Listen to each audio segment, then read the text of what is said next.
The reconnaissance shuttle Horizon cut through the thin atmosphere of the barren moon, its engines humming softly as it descended toward the coordinates that had puzzled the crew for days. Captain Li Jinho sat in the pilot's seat, his weathered hand steady on the controls as he guided the craft toward what their long-range scanners had identified as a massive debris field. "Still reading those strange energy signatures, Captain," reported Communications Officer Han Min-soo from his station behind the pilot's chair. "Whatever's down there, it's big." Dr. Park So-young pressed her face against the observation window, her breath fogging the reinforced glass as she peered down at the approaching surface. As the lead xenobiologist aboard the colony ship, New Dawn, she had seen her share of alien artifacts and crashed vessels. But something about this discovery felt different. The energy readings were unlike anything in their databases, organic yet clearly technological.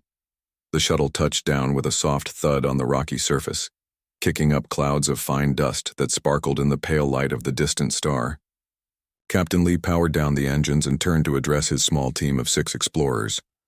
"Remember, we don't know what we're dealing with here," he said, his voice carrying the authority of someone who had led dozens of similar missions. "Stay close, keep your comm units active, and don't touch anything until Dr. Park gives the all-clear." The team suited up in their environmental gear and stepped out onto the moon's surface. The gravity was lighter than Earth normal, making each step feel bouncy and uncertain. As they crested a small ridge, the true scope of their discovery became apparent. Before them stretched a crater nearly a kilometer wide, and at its center lay something that defied immediate explanation. What they had assumed would be the twisted remains of a starship was clearly alive, or had been alive. The creature was enormous, easily the size of 3 city blocks placed end to end. Its body was covered in thick armored plates that gleamed, with an oily sheen despite the obvious damage. Dr. Park moved forward slowly, her scientific instruments already recording data. "Incredible," she whispered into her comm unit. "The biosignatures are off the charts. This thing is definitely organic, but it's been heavily modified with cybernetic implants." As they drew closer, the full horror of the creature's condition became apparent. Across its massive form, crude surgical cuts marred the armored hide. These weren't the clean wounds of precision surgery, but the brutal marks of hasty removal, as if someone had torn away valuable components without any regard for the creature's survival. A luminescent fluid, pale blue and slightly phosphorescent, oozed from these wounds and had pooled on the rocky ground beneath the beast. "Look at these patterns," Park said, kneeling beside one of the creature's massive flanks. Strange markings covered the armor plating, not scars from battle, but intricate designs that pulsed with a faint bioluminescent glow. The patterns seemed to shift and flow like living circuitry, though their light was weak and flickering. Engineer Kim Tae-ho approached one of the larger wounds with his scanner. "Captain, these cuts are recent, maybe a few weeks old at most. Someone stripped this thing of its cybernetic components while it was still alive." The thought sent a chill through the team. They had all heard stories of the Void Dominion's cruelty, but this level of systematic brutality was shocking, even by their standards. "Over here," called Security Officer Yoon Da-hee from near the creature's head. "You need to see this." The team gathered around the beast's massive skull, which was easily the size of a small building. Protruding from the top of its head was a metallic spike, clearly artificial and driven deep into the creature's brain. The device was unlike anything in human technology, angular and brutal, with a surface that seemed to absorb light rather than reflect it. Dr. Park ran her scanner over the neural spike, her expression growing more troubled with each reading. "This is a neural inhibitor," she explained to the others. "It's designed to sever the creature's connection to external communication networks. Essentially, it's been cut off from calling for help or even crying out in pain." Captain Lee walked slowly around the creature's perimeter, taking in the full scope of the scene. Scattered throughout the crater were pieces of debris, twisted metal fragments, burnt electronic components, and personal effects that clearly didn't belong to the creature itself. Many of these items bore the distinctive crimson insignia of the Void Dominion, a stylized spiral that had become synonymous with terror throughout the galaxy. They abandoned it here, Park said softly, her voice filled with a mixture of scientific fascination and deep sadness. This creature was their weapon, their war beast, and when it was no longer useful to them, they stripped it of everything valuable and left it here to die. The creature's massive eye, the size of a car window, suddenly flickered open. The team froze as the enormous orb focused on them with an intelligence that was unmistakably aware. Despite everything it had endured, something deep within the beast was still alive, still fighting to survive. In that moment, Dr. Park made a decision that would change the course of human history. We're not leaving it here to die. The emergency meeting aboard the colony ship, New Dawn, had been going for 3 hours, and Captain Lee Jin-ho could feel the tension in the air growing thicker with each passing minute. Around the conference table sat his senior staff, their faces showing everything from concern to outright anger. "Captain, with all due respect, this is madness," said Commander Choi Sung-min, the ship's military advisor. He leaned forward, his hands pressed flat against the metal table. "That thing down there is a weapon of mass destruction. We should be preparing to destroy it, not trying to save it." Dr. Park So-young sat quietly at the far end of the table, her tablet displaying the bio readings she had collected from the creature. She had spent the last 2 days studying the data, and what she had discovered was both fascinating and heartbreaking. "Commander Choi, I understand your concerns." Park finally spoke up, her voice calm but determined. "But my scans show clear signs of advanced intelligence. This creature isn't just a mindless weapon. It thinks, it feels. And right now, it's suffering." Medical Officer Dr. Lim Hye-jin nodded in agreement. "The torture it has endured is beyond anything I've seen in my 20 years of medicine. If we do nothing, it will die within days. The question is whether we can live with ourselves if we let that happen." Captain Lee rubbed his tired eyes. The decision before him would affect not just his crew, but potentially the entire human colony. If they tried to help the creature and it turned on them, hundreds of innocent people could die. But if they walked away and left it to suffer alone, what would that say about humanity's values? "What exactly are you proposing, Dr. Park?" he asked. Park stood up and activated the room's holographic display. A 3-dimensional image of the creature appeared, rotating slowly as she pointed to various injuries and modifications. "I call it Guardian," she began. "The nanobots in our medical bay can be reprogrammed to work with alien biology. We've done it before with smaller specimens. The real challenge is this neural spike in its brain. It's not just blocking communication, it's causing constant pain and preventing the creature from healing properly." Engineer Kim Tae-ho leaned forward with interest. "Can we remove it safely?" "That's the complicated part," Park admitted. "The spike is directly connected to Guardian's central nervous system. One wrong move and we could kill it instantly, but I think there's a way. I would need to establish a direct mental connection to guide the removal process." The room fell silent. Direct neural linking with alien minds was dangerous even under the best circumstances. With a creature of Guardian's size and unknown mental capacity, it could be fatal for Dr. Park. "Absolutely not," Commander Choi said immediately. "Dr. Park, you're too valuable to risk on this experiment." But Captain Lee was already nodding slowly. He had served with Park for 5 years and had learned to trust her scientific instincts. More importantly, he had seen the look in the creature's eye when it had focused on their team. There had been something there, a spark of hope that reminded him why humanity had ventured into the stars in the first place. "Dr. Park, if I authorize this mission, what would you need?" 2 days later, Dr. Park stood beside Guardian's massive form in a makeshift medical facility that the engineering team had constructed around the creature. Portable generators hummed quietly, powering the various medical devices and the neural interface headset that would allow her to connect with Guardian's mind. "Remember, if anything goes wrong, we pull you out immediately," Captain Lee said through the comm system. He watched from a safe distance with the rest of the team, ready to abort the mission at the first sign of danger. Park placed the neural interface carefully on her head and activated the connection. For a moment, nothing happened. Then suddenly, her mind was flooded with sensations and memories that were not her own. She saw Guardian's creation in the dark laboratories of the Void Dominion. She felt the pain of countless surgical procedures as cybernetic components were forced into its body. She experienced the horror of battles where Guardian had been sent to destroy entire worlds, all while its own consciousness screamed silently against the commands it was forced to obey. But most overwhelming was the loneliness.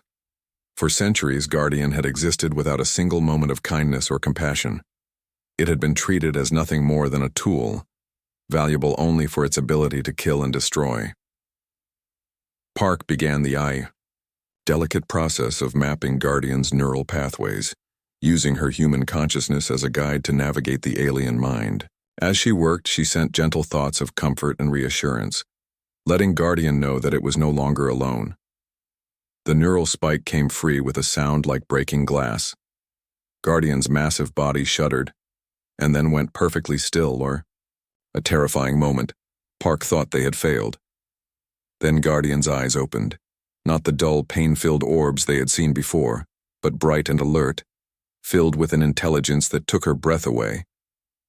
As Guardian's gaze fixed on her, Park saw something she had never expected to see in the eyes of a creature designed for war. She saw gratitude, pure and simple from a being that had finally found someone who cared whether it lived or died.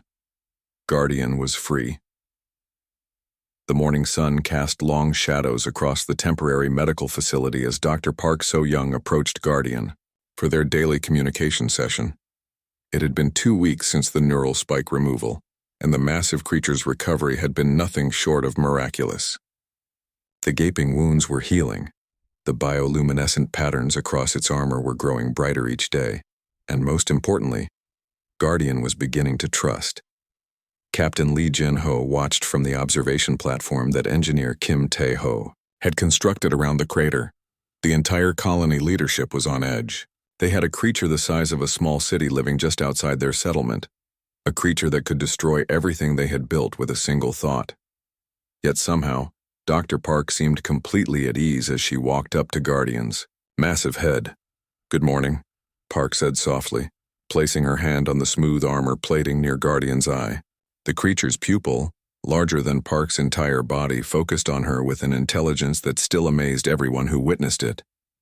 Through the neural interface headset, Park felt Guardian's response, not words, but complex patterns of emotion, and thought that she had slowly learned to understand.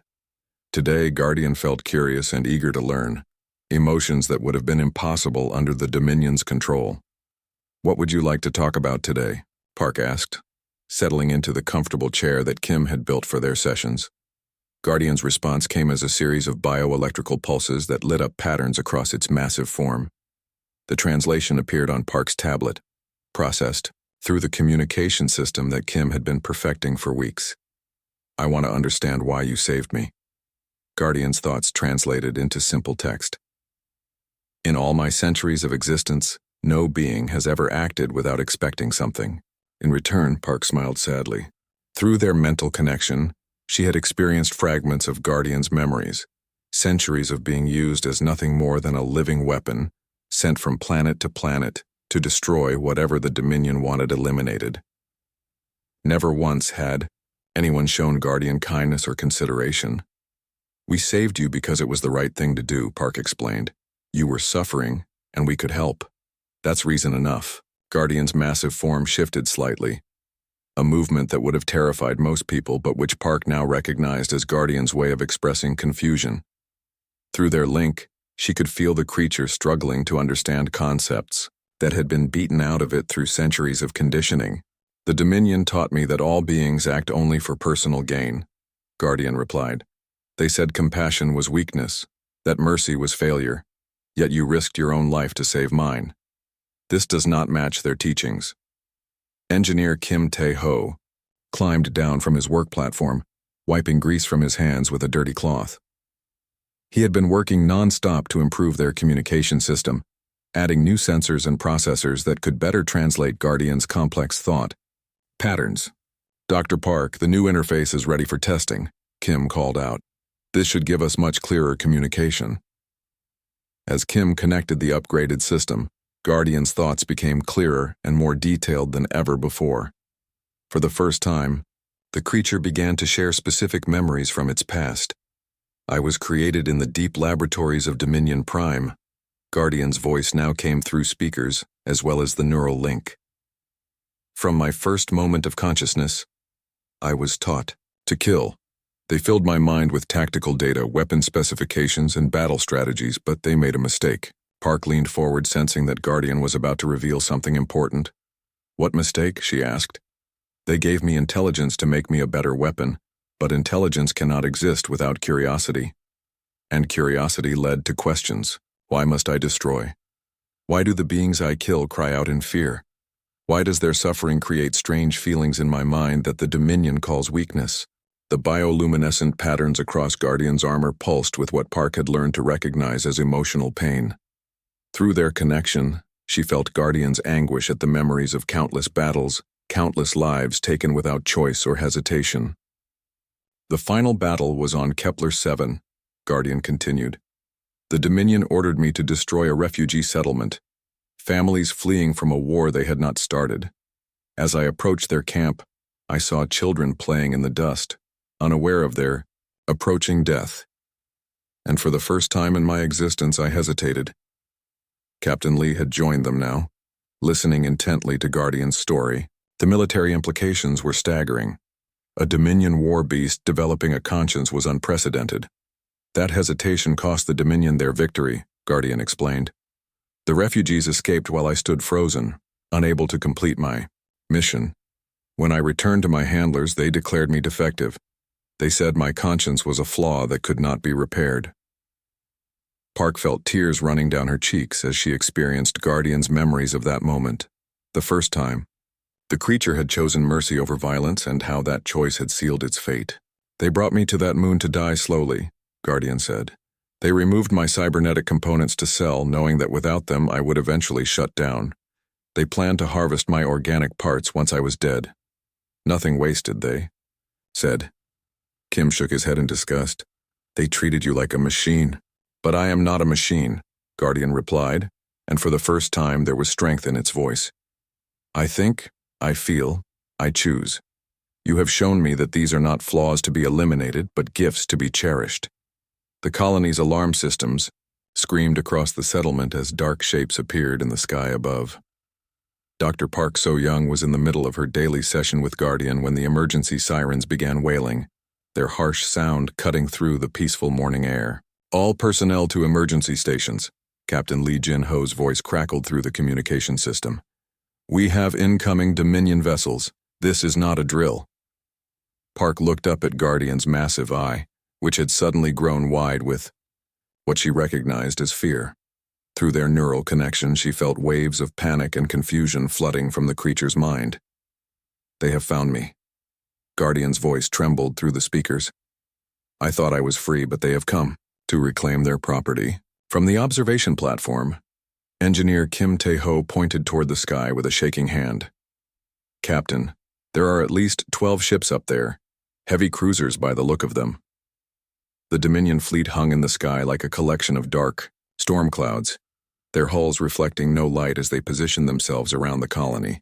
Each ship was massive, easily capable of destroying the human settlement with a single bombardment. Captain Lee activated the colony's communication array and tried to establish contact with the fleet. Dominion vessels, this is Captain Lee Jin-ho of the human colony New Dawn. Please state your intentions. The response came immediately, broadcast on all frequencies in a voice that was cold and mechanical. Human settlement, you are harboring stolen Dominion property. Return the war beast designated Alpha 7 immediately, or face immediate destruction. Dr. Park felt Guardian's massive body begin to shake. The creature's bioluminescent patterns, which had been glowing soft gold for weeks, suddenly began flickering, between gold and harsh crimson red. Something's wrong, Park said, checking her neural interface readings. Guardian, what's happening to you? They are broadcasting override codes, Guardian replied, its voice now strained and distorted. The programming, it is still there, buried deep in my mind. They are trying to reactivate it. Suddenly, Guardian's massive form convulsed violently, sending tremors through the ground that knocked several people off their feet. The creature's eyes, which had been clear and intelligent for weeks, now rolled back as its mind became a battlefield between freedom and control. Through the neural link, Park experienced Guardian's internal struggle. She felt the crushing weight of centuries-old programming trying to reassert itself, demanding obedience to the Dominion's commands. At the same time, she felt Guardian's new consciousness fighting desperately to maintain its freedom. "I cannot resist much longer," Guardian gasped through the speakers. "The conditioning is too strong. They are commanding me to destroy the colony." Park saw the creature's weapon systems beginning to activate. Biocannons that had been dormant since its rescue were now humming with deadly energy. Guardian was fighting with everything it had, but the Dominion's programming was winning. "Kim, disconnect the communication system," Captain Lee ordered. "If Guardian turns on us, at least we won't have to hear it happening." "No," Park said firmly, her hands flying over the neural interface controls. "I'm not giving up on Guardian." Without hesitation, she increased the power to the neural link far beyond safe levels. The connection between her mind and Guardian's became stronger than it had ever been before, so strong that she could feel Guardian's pain as if it were her own. "Dr. Park, what are you doing?" Kim shouted. "Those power levels could kill you both." But Park was already deep inside Guardian's consciousness, using her own human thoughts as an anchor point for the creature's sense of self. She could see the Dominion's programming like chains wrapped around Guardian's mind, chains that had been forged through centuries of torture and conditioning. "Guardian, listen to my voice," Park said, speaking both aloud and through their mental connection. "Remember who you are now. Remember the choice you made. You are not their weapon anymore." Guardian's bioluminescent pattern strobed violently between crimson and gold as the battle raged within its mind. Through their connection, Park felt the creature's confusion and terror. "I do not know who I am," Guardian replied, its voice filled with anguish. "Am I Alpha 7, the destroyer of worlds? Or am I Guardian, protector of those who showed me kindness?" "You are whoever you choose to be," Park said, pouring all of her strength into the neural link. "That's what makes you free. The Dominion programmed you to obey, but they couldn't program your heart." Together, Park and Guardian fought against the override codes. Every time the Dominion's programming tried to assert control, Park's human consciousness pushed back, reminding Guardian of the kindness it had experienced, the friendship it had found, and the choice it had made to protect rather than destroy. The battle seemed to last forever, but gradually, the crimson light began to fade from Guardian's patterns. The creature's convulsions slowed, then stopped entirely. When Guardian's massive eyes opened again, they blazed with pure golden light that was brighter than ever before. "I choose," Guardian's voice rang out through the speakers with absolute certainty, "to stand with those who showed mercy when they could have shown fear." The Dominion override codes fell silent, their power broken forever. Guardian had made its choice, and this time, no force in the galaxy could change its mind. Above them, the Dominion fleet began to move into attack formation, but they no longer faced a helpless human colony. They faced Guardian, free at last, and ready to defend its chosen family. Guardian rose to its full height for the first time since the humans had found it dying on that barren moon. The massive creature towered above the colony like a living mountain, its bioluminescent patterns now blazing with brilliant golden light that could be seen for miles across the dark landscape. Above them, the Dominion fleet had finished positioning themselves in attack formation. 12 heavy cruisers hung in the sky like dark predators, their weapon systems charging with deadly energy. Captain Lee Jin-ho stood on the observation platform, watching helplessly as the enemy ships prepared to destroy everything his people had built. "All colonists to the emergency shelters," Lee commanded through the communication system. "This is a code red evacuation. Move quickly, but stay calm." Dr. Park So-young remained beside Guardian, her hand still resting on the creature's armored hide. Through their neural connection, she could feel Guardian's determination mixed with something she had never felt from the creature before: protective love for the humans who had shown it. Kindness. "Guardian, you don't have to fight them," Parky said softly. We can evacuate. Find somewhere else to build our colony. Guardian's massive head turned toward her, and when it spoke, its voice was filled with quiet strength. Dr. Park, you saved my life when you could have left me to die. You gave me friendship when I had known only slavery. Now it is my turn to protect you.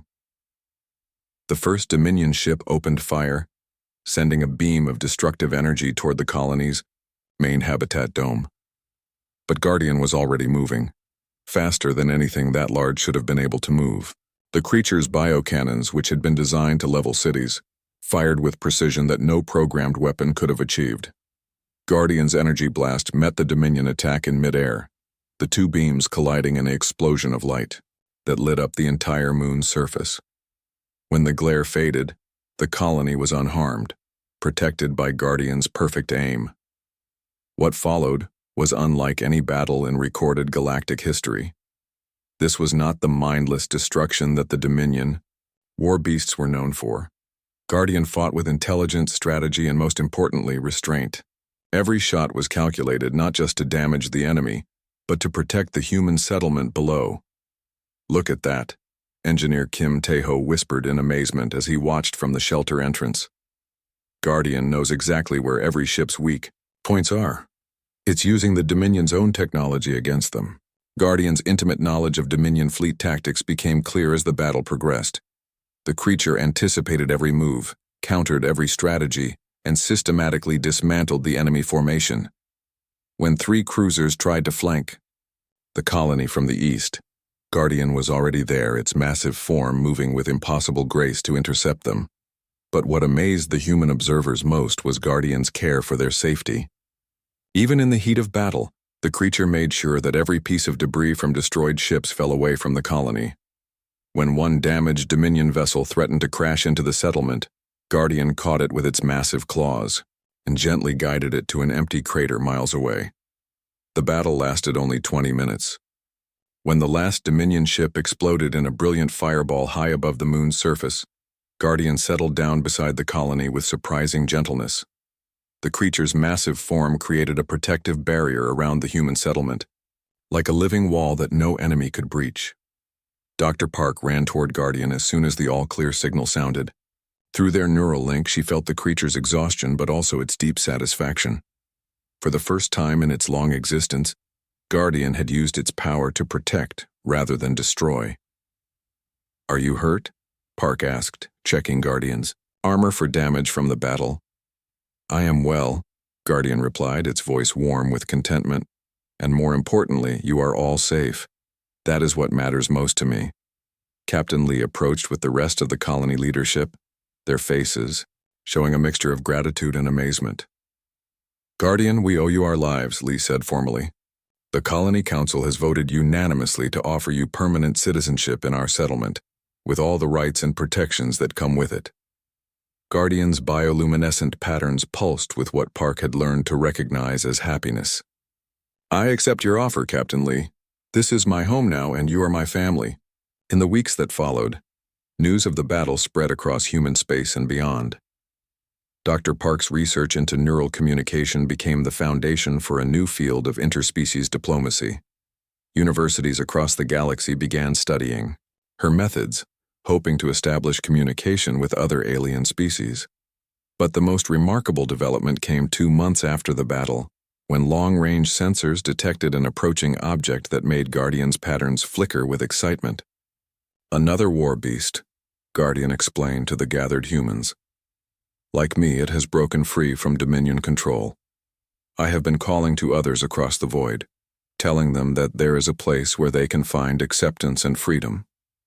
New arrival was smaller than Guardian but just as damaged, its armor scarred by the same brutal removal of cybernetics.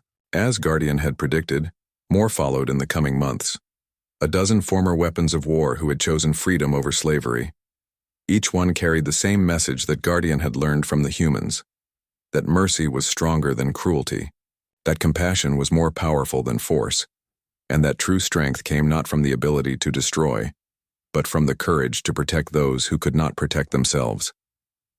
The colony that had once been just another human settlement became something unprecedented in galactic history, a sanctuary where former enemies could become family, where weapons of war could become guardians of peace, and where the simple act of showing kindness to a dying creature had changed the fate of countless worlds.